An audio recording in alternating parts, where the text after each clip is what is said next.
नमस्कार,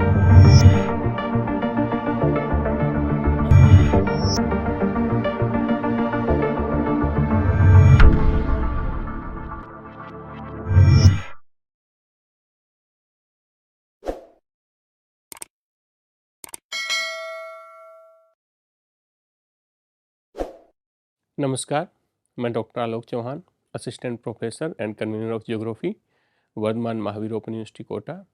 प्रिय विद्यार्थियों, आज हम चर्चा करेंगे ग्लेशियर लैंडफॉर्म्स की, यानी हिमानी भू आकृतियों की। आज की हमारी जो चर्चा है उसका उद्देश्य है कि हिमानी के अपर्दन, परिवहन एवं निक्षेपण के क्या कार्य हैं एवं किस प्रकार पूर्ण होते हैं, तथा हिमानी अपर्दन एवं निक्षेपण द्वारा किस प्रकार के स्थल रूपों का निर्माण होता है, कौन सी प्रक्रियाएं इसके लिए उत्तरदायी होती हैं। तो विद्यार्थियों, हम सबसे पहले बात करते हैं कि हिमानी अपर्दन से कौन कौन से भू आकार बनते हैं। तो सबसे महत्वपूर्ण इसमें जो भू आकार है वो है यू आकार की घाटी या ग्लेशियर घाटी। यहाँ आपको ध्यान देने की ज़रूरत है कि वी आकार की घाटी है वो नदी अपर्दन द्वारा बनती है, जबकि यू आकार की घाटी ग्लेशियर इरोजन द्वारा बनती है या ग्लेशियर द्वारा ही बनती है। यह यू आकार की घाटी नदी की घाटी के समान की घाटी होती है, परंतु इसमें पर्वत स्कंद नहीं होते हैं।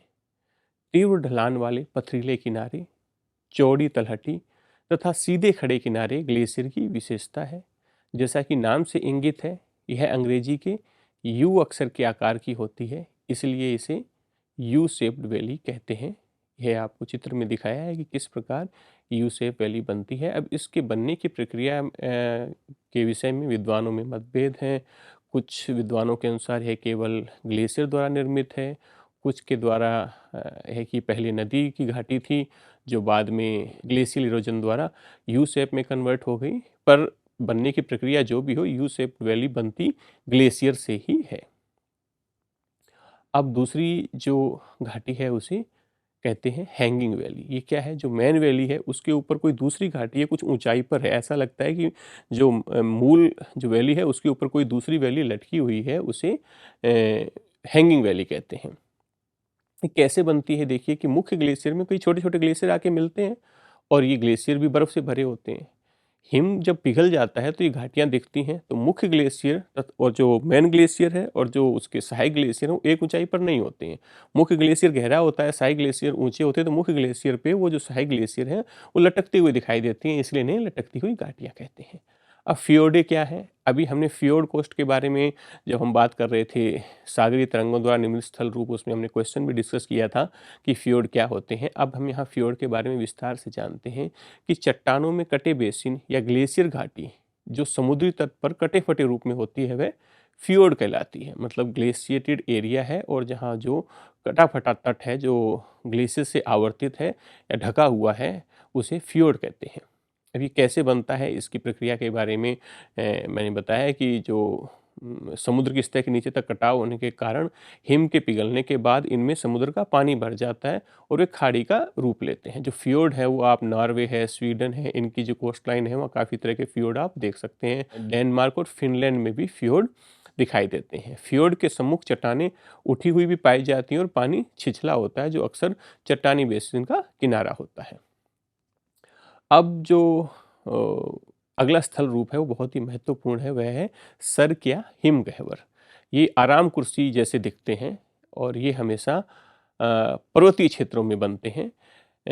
हिमनद की घाटी के शीर्ष पर एक अर्धवृत्ताकार रंगमंच के समान, ये आराम कुर्सी के समान गोलाकार या कटोरे नुमा जो गर्त होता है उसे हम सर्क कहते हैं। इसके जो विभिन्न नाम हैं, विभिन्न देशों में इसे जिन नामों से बुलाया जाता है वह नाम परीक्षा की दृष्टि से महत्वपूर्ण है। मैं आपको सलाह दूंगा कि आप जो इसके विभिन्न नाम हैं उनके बारे में विस्तार से जानें या कम से कम किस देश में किस नाम से बुलाए थे जानें, ताकि ऑब्जेक्टिव टाइप की परीक्षा में आपका क्वेश्चन सही हो सके। जैसे जर्मनी में से कोरी, कर, वेल्स में कन, स्कैंडिनेविया में बोटनेड आदि कहा जाता है। और जब इस सर्क में पानी भर जाता है तो झील बन जाती है। उस झील को क्या कहते हैं? टार्न, टार्न लेक या सर्क लेक कहते हैं। ये किस प्रकार से सर्क बनता है और उसमें किस प्रकार से झील का निर्माण होता है, ये चित्र में निरूपित किया गया है। अगला स्थल रूप है अरैत या कंगीनुमा ढाल। ये कैसे बनता है कि सर्क पर्वतीय ढाल को दोनों या चारों ओर से अपर्दित करते हैं और बीच में नुकीली श्रेणी जो पतली कंगी के आकार की रह जाती है उसे कंगीनुमा टीला या अरेती कहते हैं। इसे ब्रिटेन में या इंग्लिश में इसे सिरेत भी कहा जाता है। हार्न है जैसे कंगीनुमा में तो दो या चारों ओर से इसमें विभिन्न दिशाओं से जब निरंतर अपघर्षण द्वारा वो जो सर्क पीछे हटता है तो एक पिरामिड की शेप बन जाती है जिसे कहते हैं हॉर्न कहते हैं। स्विट्जरलैंड में एक मैटर हॉर्न है, वो इसका बहुत उपयुक्तम उदाहरण है। मैटर हॉर्न किसका? हॉर्न का। अगली स्थला करती है वह नुनाटक है। यह क्या है? विशाल हिम क्षेत्र में चारों ओर से हिम से घिरे हुए टीले हैं जो हिम क्षेत्र में द्वीप के समान लगते हैं। नुनाटक का निर्माण क्षैतिज अपर्दन, तुषार क्रिया तथा अपघर्षण द्वारा होता है।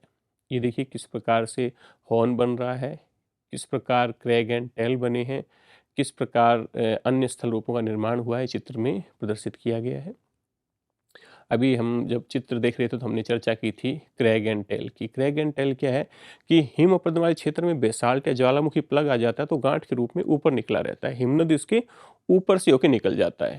तो जब उतरता है तो दूसरी ओर मुलायम मिट्टी को संरक्षण प्राप्त होने के कारण हल्के और मंद ढाल में फैल जाती है और जो कठोर बेसाल्ट की ग्रीवा सुरंग वाला भाग है, पीछे वाला भाग है, वो पीस जैसा दिखाई देता है, इसलिए इसको कहते हैं सुरंग एवं पुच्छ स्थलाकृति। ठीक है।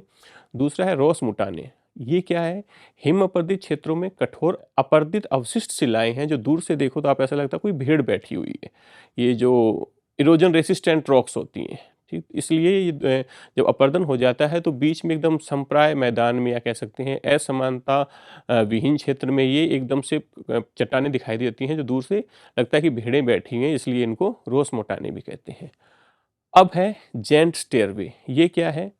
ये दैत्याकार सोपान है जो हिमानियों द्वारा निर्मित होता है। इसमें अपघर्षण और उत्पाटन प्लकिंग, जो आइस है वो अपने प्रेशर से, दबाव से पत्थरों को उखाड़ती है। इस क्रिया से जो स्लोप के अकॉर्डिंग स्टेयर्स बनती रहती हैं, उन्हें कहते हैं जेंट स्टेयरवे, दैत्याकार सोपान। और इन सोपानों में कई बार झील बन जाती है, जहाँ ज़्यादा खड्डे हो जाते हैं तो उसे पेटरनास्टर झील कहा जाता है। ये देखिए किस प्रकार रोस मुटाने का निर्माण हुआ है, किस प्रकार एक साइड में इरोजन हो रहा है और दूसरी साइड में प्रोटेक्शन हो रहा है। इस प्रक्रिया से रोस मुटाने का निर्माण होता है। अब हम बात करते हैं, ये तो अपर्दन की बात हुई, अब हम बात करते हैं हिमानी निक्षेपण से कौन कौन से स्थल रूप बनते हैं। तो हिमानी निक्षेपण से बनने वाले सबसे महत्वपूर्ण स्थल रूप है हिमोड, जिसे हम मोरेन कहते हैं, और इसके विभिन्न प्रकार होते हैं। पार्श्ववर्ती जो किनारों पे जो मलबा डेब्रीज जमा होते हैं उसे लेटरल मोरेन कहते हैं। जो मध्य में जमा होते हैं उन्हें मीडियल मोरेन कहते हैं। जब अवसान होता है ग्लेशियर का तो उसके जो टर्मिनल पे जो बनते हैं उन्हें टर्मिनल मोरेन कहते हैं, और तली में जो अवसाद डेब्रीज का डिपोजिशन होता है उन्हें हम ग्राउंडेड मोरेन्स कहते हैं। ग्लेशियल डिपोजिशन से लैंडफॉर्म का निर्माण हुआ है। Lateral moraine, medial moraine, ground moraine, ये किनारों पे हैं वो लेटरल मोरेन है। कुछ टर्मिनल पे जहाँ उसका अवसान हो रहा है, एंड हो रहा है ग्लेशियर का, वहाँ टर्मिनल मोरेन बन रहे हैं। विभिन्न प्रकार के मोरेन का प्रकार प्रदर्शित किया गया है। अब हम बात करते हैं ड्रमलीन की। हिमोड कभी आगे बढ़ते हैं कभी पीछे बढ़ते हैं, जैसे कि ग्लेशियर में ज़्यादा आइस होती है तो आगे बढ़ता है, कम होती है तो पीछे बढ़ता है। ये पानी की आवक पर निर्भर है। इन प्रतिकारी हिमोडों रिसेशनल मोरेन्स के मध्य में अंडाकार पहाड़ियाँ मिलती हैं जिन्हें ड्रमलिन कहते हैं। दूर से देखो तो ऐसा लगता है कि डलिया में अंडे रखे हुए हैं, इसलिए इसका नाम ड्रमलिन किया गया है। आयरलैंड में ऐसी कई पहाड़ियाँ मिलती हैं। ज़्यादातर ड्रमलिन उन प्रदेशों में मिलते हैं जहाँ हिम चादर की अधिक मोटाई नहीं होती है तथा हवा से बने बालका स्तूपों के समान ही हिम चादर के निक्षेपण एवं बहने के कारण उनका स्वरूप पहाड़ियों जैसा हो जाता है।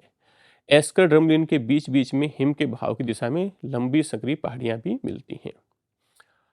अब इसके बाद हमने बात की हिमानी के अपर्दन से निर्मित स्थल रूपों की, डिपोजिशन से निर्मित स्थल रूपों की। अब हम बात करते हैं फ्लीवियो ग्लेशियल लैंडफॉर्म्स, यानी कि हिमानी जलोढ़ निक्षेप, जिनमें हिम और जल दोनों का योगदान होता है। उनसे जो स्थल रूप बनते हैं उनको हिमानी जलोढ़ निक्षेप कहते हैं। इन भूआकारों में एस्कर, कैम टेरस, हिमनद अवक्षेप मैदान, कैटल और कैटल गर्तिका आदि प्रमुख हैं।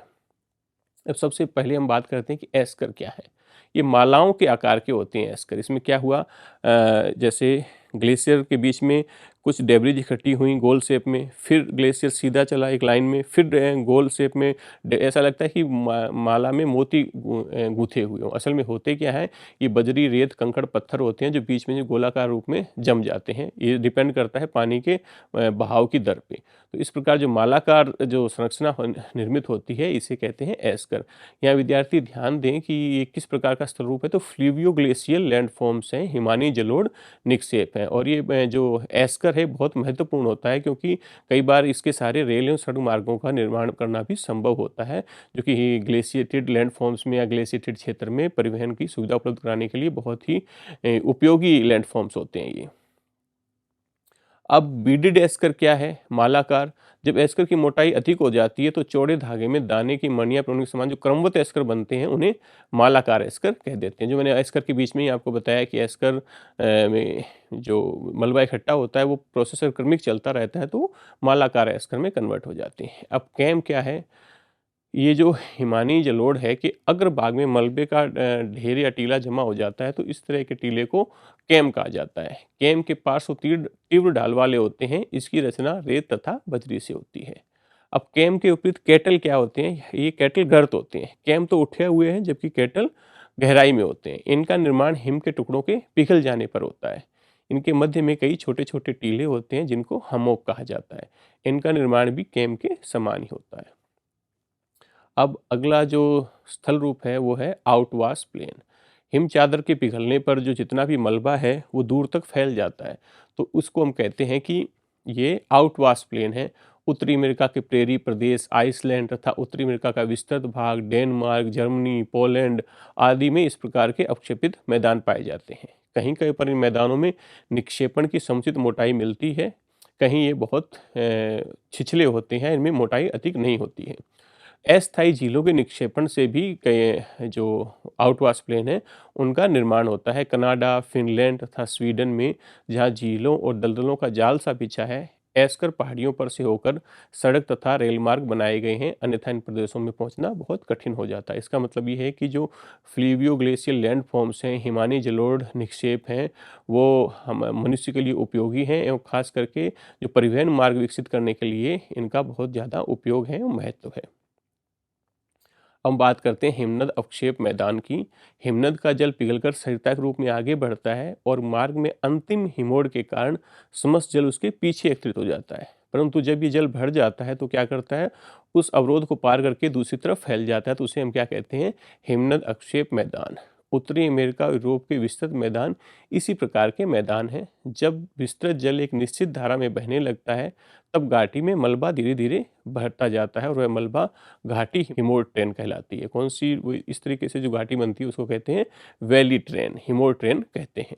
ये देखिए किस प्रकार जो हिमानी क्षेत्र है वहाँ किस प्रकार हिमानी जलोढ़ जो स्थल रूप है उनका निर्माण किस प्रकार होता है। ये ड्रमलीन, एस्कर, कैम, कैटल, आउटवाश प्लेन ये चित्र में निरूपित किए गए हैं। और विस्तार से जानने के लिए दूसरे चित्र में दूसरा विस्तार से इनका वर्णन किस प्रकार, देखिए एस्कर है, कैम, कैटिल, आउटवाश प्लेन किस प्रकार बने हैं। और ये जब आप अपना उत्तर लिखें तो इन डायग्राम का उपयोग अवश्य करें ताकि प्रभावी प्रस्तुति आप दे सकें। तो विद्यार्थियों, इतनी चर्चा के उपरांत विभिन्न डायग्राम देखने के बाद हम निश्चित रूप से कह सकते हैं कि हमने ये तो कम से कम जान ही लिया है कि जो हिमानी क्षेत्र है उसमें अपर्दन की कौन कौन सी प्रक्रियाएं होती हैं, किस प्रकार होती हैं, निक्षेपण कौन सा किस प्रकार होता है, कौन से स्थल रूप बनते हैं, हिमानी जलोढ़ निक्षेप क्या होता है। अब हम कुछ क्वेश्चन ऑब्जेक्टिव टाइप के डिस्कस कर लेते हैं जिससे हम आत्म मूल्यांकन कर सकें कि हमने क्या सीखा है। जैसे फर्स्ट ऑब्जेक्टिव टाइप क्वेश्चन है कि टार्क झील सड़क झील बनती है किसके अपर्दन से, हिमनद के अपर्दन से। चूँकि हम इस चैप्टर में पढ़ रहे हैं तो बड़ी आसानी से बता सकते हैं, पर जब ये परीक्षा में प्रश्न आता है तब इसका सही उत्तर देना मुश्किल हो सकता है। इसलिए आप हर लेक्चर के साथ हर यूनिट के साथ उसके ऑब्जेक्टिव क्वेश्चन तैयार करते रहें ताकि जब वो समग्र रूप से पूछे जाएँ तो आप कन्फ्यूज ना हो। अब दूसरा प्रश्न है कि गहरे, लंबे व विस्तृत गर्त या बेसिन जिनके शीर्ष दीवार खड़े ढाल वाले तथा किनारे खड़े व अवतल हों उन्हें क्या कहते हैं, उन्हें सर्क कहते हैं। बहुत ही महत्वपूर्ण स्थल रूप है, इसके बारे में आप विस्तार से पढ़ें।